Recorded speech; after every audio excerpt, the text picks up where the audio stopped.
Good afternoon, everyone. We're going to let people trickle in here as I see that there's still people's phones and computers connecting. We'll give one more minute and then we're going to get started here at 12:01.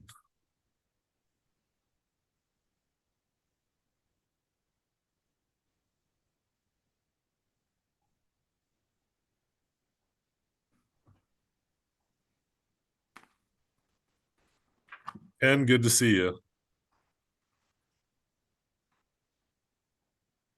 Glad to be here. Shoot. You're okay. I have both my phone and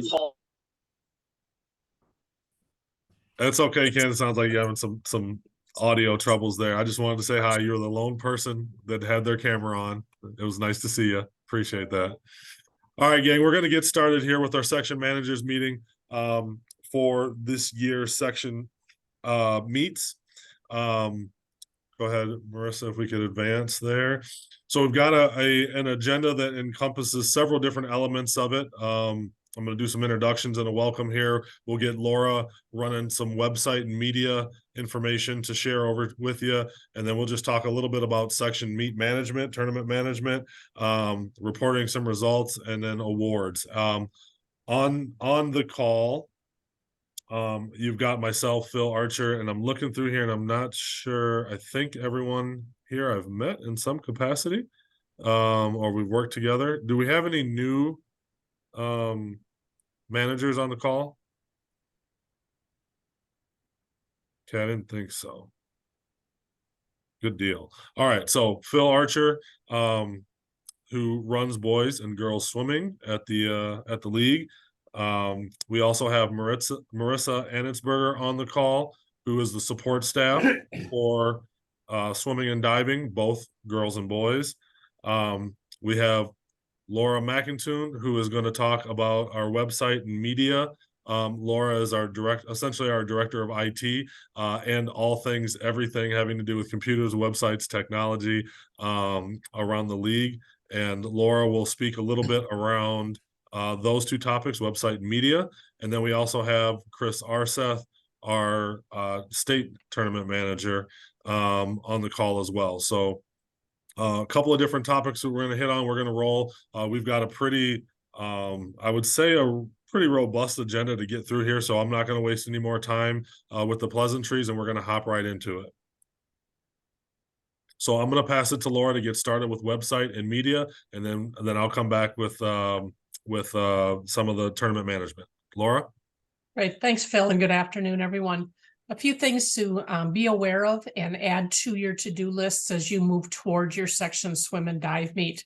First of all, make sure that you have a login to the Minnesota State High School League website and you have a tournament personnel dashboard. If you need a tournament personnel dashboard, please connect with us at the league. info@mshsl.org is the way to do that.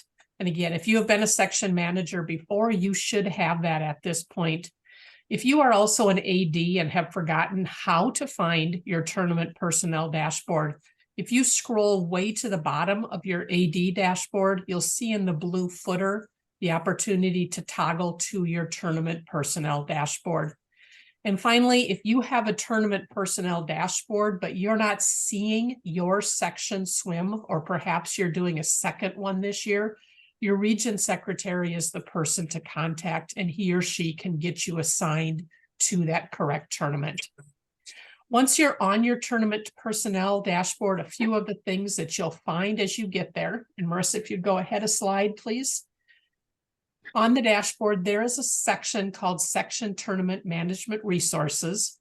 On that, there's a subfolder for fall tournament, and in there, you'll find a girls swim and dive folder. In that folder is where Marissa, Phil, and others are putting all of those resources that will assist you in managing your section tournament. This is a folder that is there for region secretaries and tournament personnel only. So it's all of those documents that help you manage that section tournament. Another thing you'll find on your dashboard are two directories. These are your quickest and most efficient way to pull coach and AD information.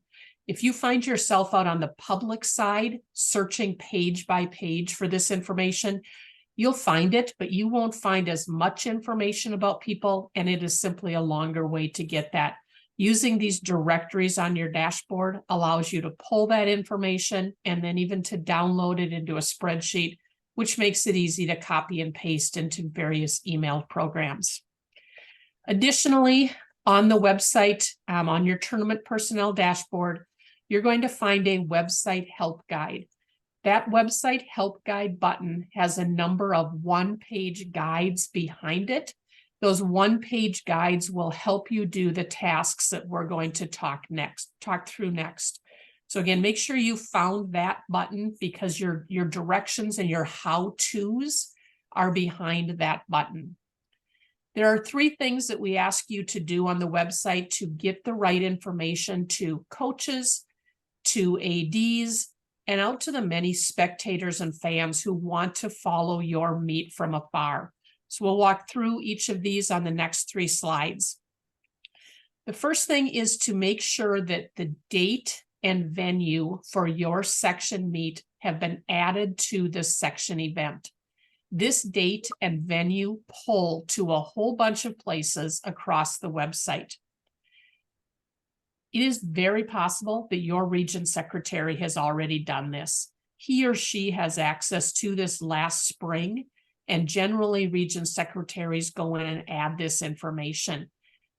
Please double check it though, because we all know things change. This information pushes to the girls swim and dive page when people click on section events. It pushes to a coach's dashboard, so they have a quick glance at when their tournaments are, and it pushes to AD information. So please make sure that that is correct. The second item that we ask you to do is to post information for your participants. All of our coaches and ADs on their dashboard have a section that's called swim and dive, girls, and then assigned to the right section. My example here is a volleyball, but transpose that into a girls swim and dive. The left and right sides of that, folks in our office add resources there for regular season as well as state tournament. That middle section is there for you to add information for your section tournament.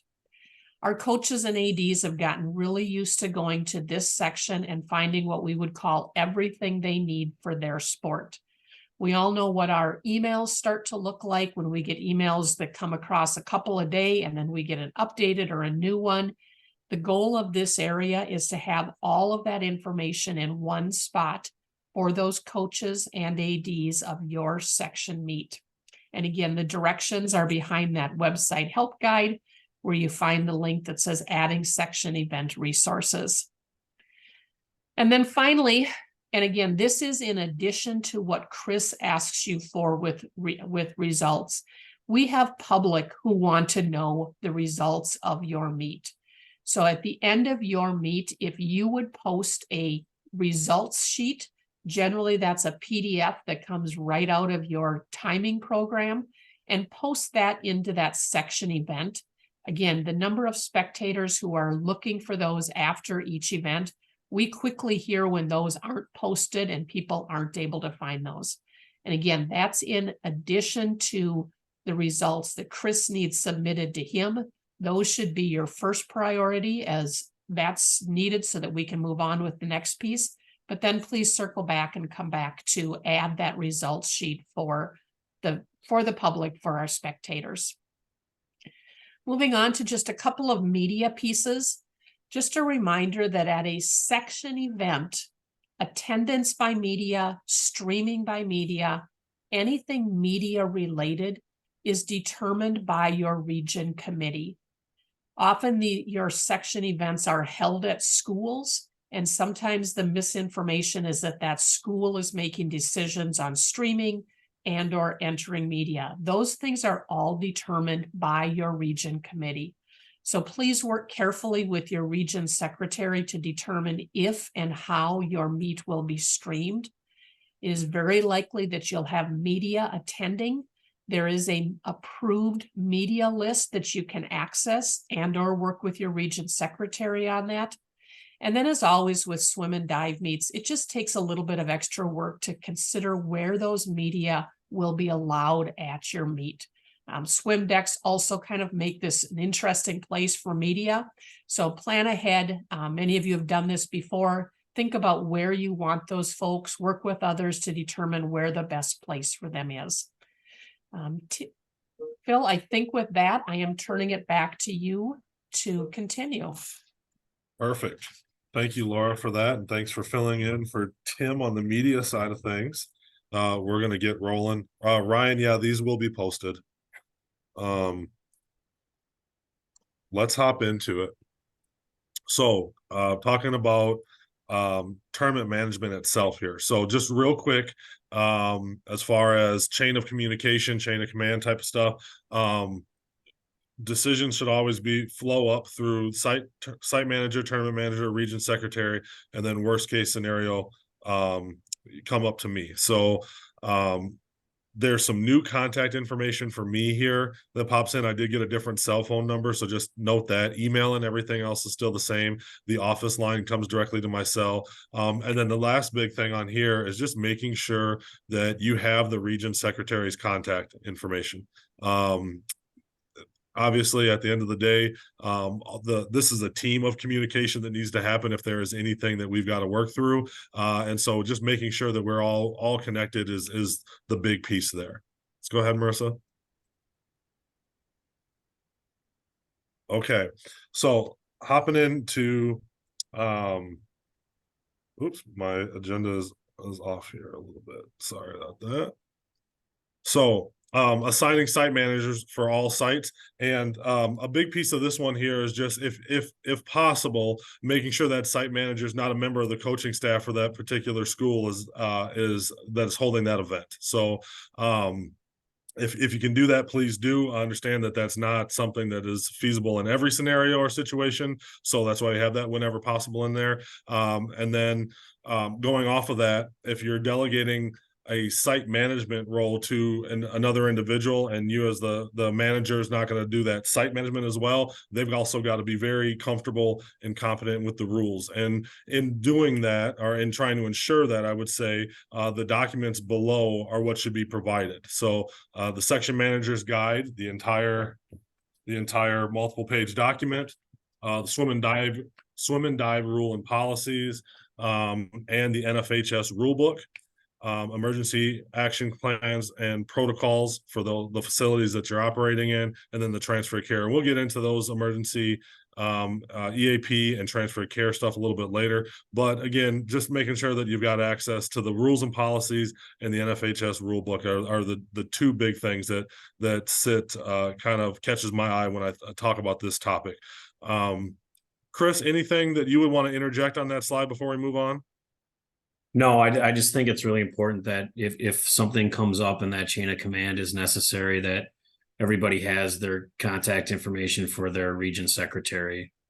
I know that is not something that somebody has all the time, but make sure you have that in your phone and you're ready to go before you start your meet. Perfect. And Chris, if there's anything that you want to chime in here on anything, please let me know, and just go ahead and feel free to do so. You can even leave it unmuted if you want it. So. All right, so section managers guide and review of materials.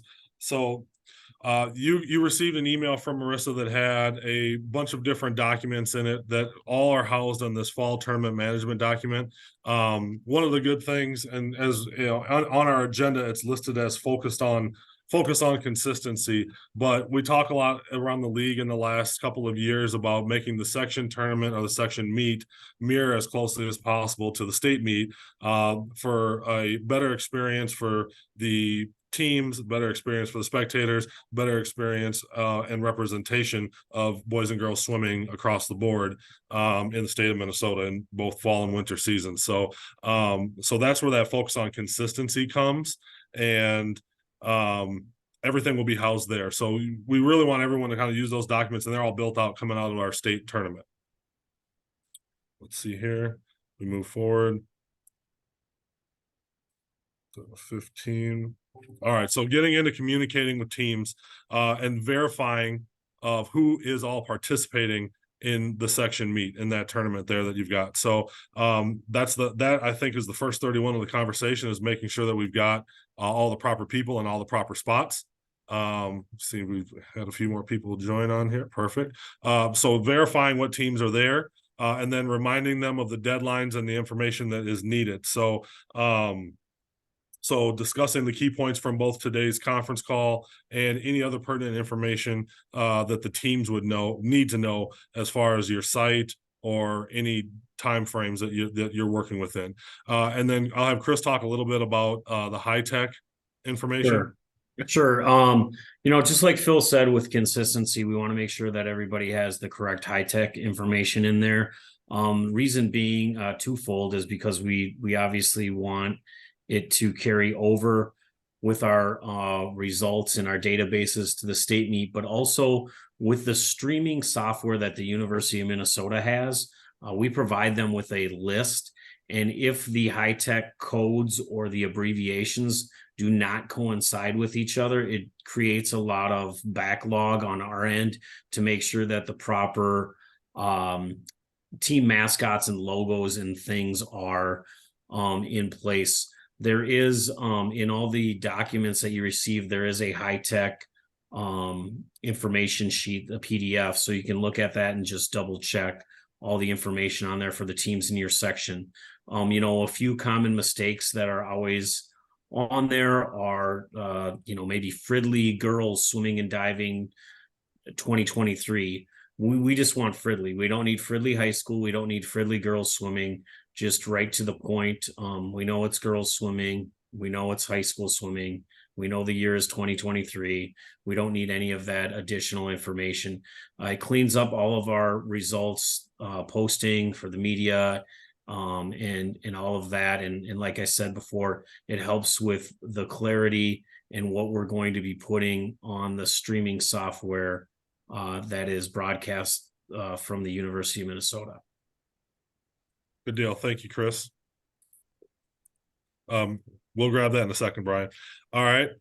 Moving forward. So behavior expectations. So the league, in conjunction with several other entities, put together some student groups that kind of went across the state and built out these behavior expectations. And now they have been adopted and are part of our handbook and governance, really. And what it really is some, I use the phrase for kids by kids type of stuff to utilize expectations within the schools. And so these are things that have been communicated out to the ADs so we can create some common language around stuff like that. So this is really just a resource that I wanted to make all of you aware of, that your ADs that are participating in your meets know, and most of which are, actually a good chunk of which are already using. And so you can use this if there's any issues centered around sportsmanship or anything like that. Here's a couple examples are, following the MSHSL school and venue expectations, refrain from using profanity. Now, a lot of the stuff is very, very, I would say, basic, but these are things that were put together from our kids, and we can lean on these things. So I just wanted to bring them up. And then lastly, coming out of the behavior expectation piece, is your bylaw 409. And essentially at the end of the day, the cliff notes on the bylaw 409 is that each school is responsible for their spectators. And so I would say if there should in advance be communicated with the schools to see which administrator or who is the person that's going to be in charge of their spectator and teams. In some cases, and depending upon some places, it's as simple as the coach. And our bigger meets and bigger things around the metro, we see that it needs to be an administrator that's there to help make sure that everything is good. So let's make sure that that's there, and that can be part of that initial communication when you're verifying if teams are what teams are part of your section meet. Okay, so getting more into the rabbit hole of meet management and who's allowed on deck. We've got our coaches roster. So there's one head coach, and they need to be state statute MSHSL certified. They've got to take that course. There's 2 assistant coaches that need to complete the MSHSL CERs. So the different modules that are the general modules, and then the ones that are sports specific. And then there is a dive coach that is allowed if the school has a diver. Okay, so that's how it is at the state meet. During section meets, I know we talked about consistency, but I know there's a little bit looser, I would say in many places there's a little bit looser feel around the dive coach. Is that accurate, Chris? Yes, yes. Yep.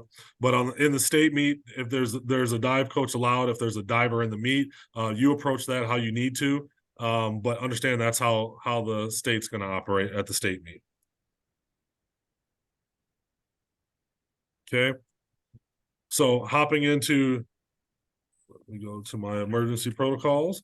So reviewing and discussing any documents with your team that you're going to have there. So you're in your venue that you're operating within, there's going to be emergency action plans. If there's you know, a heart issue or something like that, or there's a diver that hit a board or something like that, there are different emergency action plans within space for all of your sites, and all of those have those really in place. So tap into that. If there's not, then get with your athletic trainer and whoever is the manager for that actual facility, and get access to some of that stuff that are there. The transfer of care forms were sent over with you, to you by Marissa in her email, and are also available in that spot on the website that is for meet management.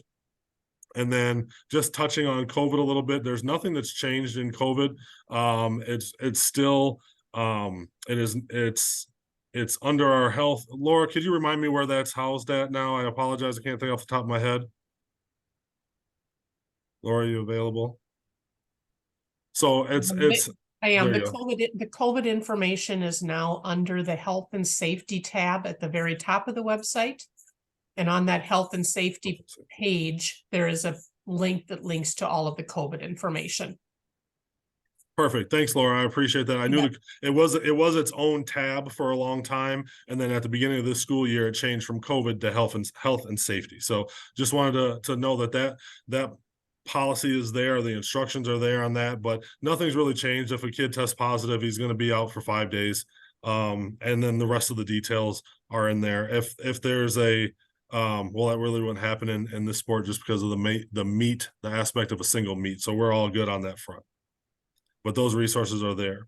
So reporting results, Chris, do you want to take the reporting results aspect and the high tech aspect? Sure. When at the conclusion of your meet, we would like you to send the meet backup, not the PDF results or not a team results file. We need the meet backup so that we're able to draw and collect all of the information for seeding the state meet. Please make sure when you go through your database and you have compiled everything from your section meet, that you have any grade errors or anything like that checked. We did touch earlier on the high tech codes, but please make sure all grade levels are indicated. If there's anybody that has a spelling mistake that you may know of, that just make sure that you correct all of that before you send that into us. And that's to take place immediately. Like Laura said, the first thing you want to do is to send that to Phil and myself, and we can get started on seeding the state meet and providing the documents to go out online to the general public, to the coaches, to the media in a timely fashion. Marissa, you can advance while Chris is finishing up. So there are both of our emails.